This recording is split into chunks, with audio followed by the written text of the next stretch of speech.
शुरू अल्लाह के नाम से जो बड़ा मेहरबान और नहायत रहम करने वाला है। कारी अब्दुल बासित साहब फरमाते हैं कि ये उस वक्त की बात है जब जमाल अब्दुल नासर मिस्र का सदर था। उसने रूस का सरकारी दौरा किया। वहाँ पर कम्युनिस्ट हुकूमत थी। उस वक्त कम्युनिज़्म का तूती बोलता था।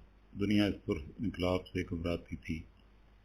आज तो इस सुपर पावर को अल्लाह ताला ने जहाद की बरकत से सिफर पावर बना दिया है। जमाल अब्दुल नासर मास्को पहुंचा। उसने वहां जाकर अपने मुल्की अमूर के बारे में कुछ मुलाकातें की। मुलाकातों के बाद उन्होंने थोड़ा सा वक्त तबादला ख्यालात के लिए रखा हुआ था। इस वक्त में वो आपस में गप्पे मारने के लिए बैठ गए। जब आपस में गप्पे मारने लगे तो इन कम्युनिस्टों ने कहा, जमाल अब्दुल नासर, तुम क्या मुसलमान बने फिरते हो? तुम हमारी सुर्ख किताब को संभालो जो कम्युनिज़्म का बुनियादी माखज़ था। तुम भी कम्युनिस्ट बन जाओ। हम तुम्हारे मुल्क में टेक्नोलॉजी को रोशनास करा देंगे।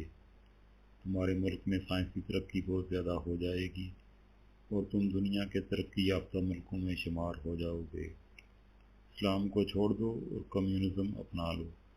जमाल अब्दुल नासर ने इन्हें इसका जवाब दिया तो सही, मगर दिल को तसल्ली ना हुई। इतने में वक्त ख़त्म हो गया और वापस आ गया, मगर दिल में कसक बाकी रह गई कि नहीं, मुझे इस्लाम की हक़ानियत को और भी ज़्यादा वाज़ेह करना चाहिए था। जितना मुझ पर हक बनता था मैं इतना नहीं कर सका। 2 साल के बाद जमाल अब्दुल नासर को एक मरतबा फिर रशिया जाने का मौका मिला। कारी साहब फरमाते हैं कि मुझे सदर साहब की तरफ से लेटर मिला कि आपने तैयारी करनी है और मेरे साथ मास्को जाना है। कहने लगे कि मैं बड़ा हैरान हुआ कि कारी अब्दुल बासित की ज़रूरत पड़े सऊदी अरब, अरब अमारात या पाकिस्तान जैसे मुल्कों में जहाँ मुसलमान बसते हैं।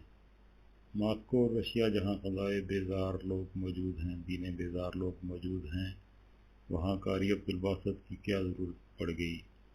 खैर तैयारी की और मैं सदर साहब के हमरा वहाँ पहुँचा।